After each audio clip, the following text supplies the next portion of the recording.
वो 10 मिनट जब टूट गया सुनीता विलियम्स से नासा का संपर्क, आग के गोले में तब्दील हुआ कैप्सूल, फिर ऐसे हुई पृथ्वी पर वापसी। 19 मार्च 2025 की सुबह अंतरिक्ष की अनंत गहराइयों से पृथ्वी की ओर लौटते हुए एक क्षण ऐसा आया जब हर किसी की सांसें थम गईं।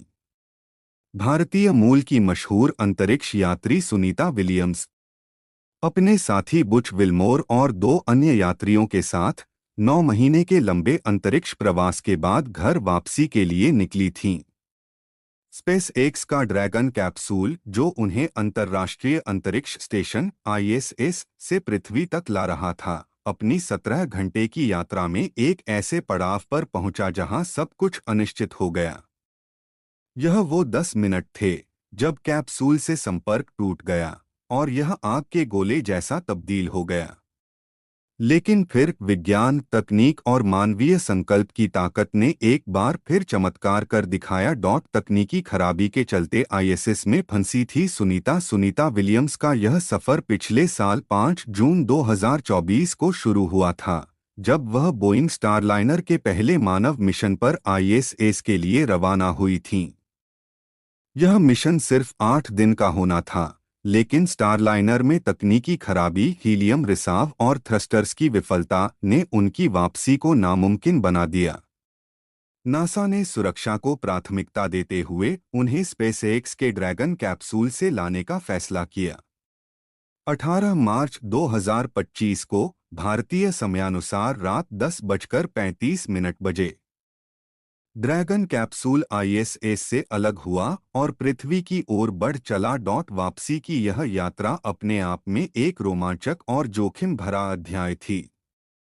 जैसे ही कैप्सूल पृथ्वी के वायुमंडल में दाखिल हुआ, उसकी रफ्तार 28,000 किलोमीटर प्रति घंटे तक पहुंच गई। वायुमंडल के घर्षण से कैप्सूल की बाहरी सतह 3,500 डिग्री फ़ारेनहाइट तक तपने लगी। बाहर से देखने वालों के लिए यह एक चमकता हुआ आग का गोला था जो आसमान को चीरता हुआ नीचे आ रहा था। लेकिन अंदर सुनीता और उनके साथी सुरक्षित थे, क्योंकि कैप्सूल की हीट शील्ड टाइल्स ने इस भीषण गर्मी को अवशोषित कर लिया। जब 10 मिनट के लिए टूटा संपर्क फिर आया, वह दिल दहला देने वाला पल। करीब 10 मिनट के लिए कैप्सूल से नासा के मिशन कंट्रोल का संपर्क टूट गया। यह वह समय था जब कैप्सूल वायुमंडल की मोटी परतों से गुजर रहा था और आयनमंडल के प्लाज्मा ने रेडियो सिग्नल्स को अवरुद्ध कर दिया। धरती पर मौजूद वैज्ञानिकों, इंजीनियरों और सुनीता के चाहने वालों की निगाहें स्क्रीन पर टिकी थीं। हर सेकंड एक अनंत काल की तरह लग रहा था। क्या कैप्सूल सही दिशा में था? क्या यह सुरक्षित लैंड कर पाएगा? सवालों का जवाब किसी के पास नहीं था।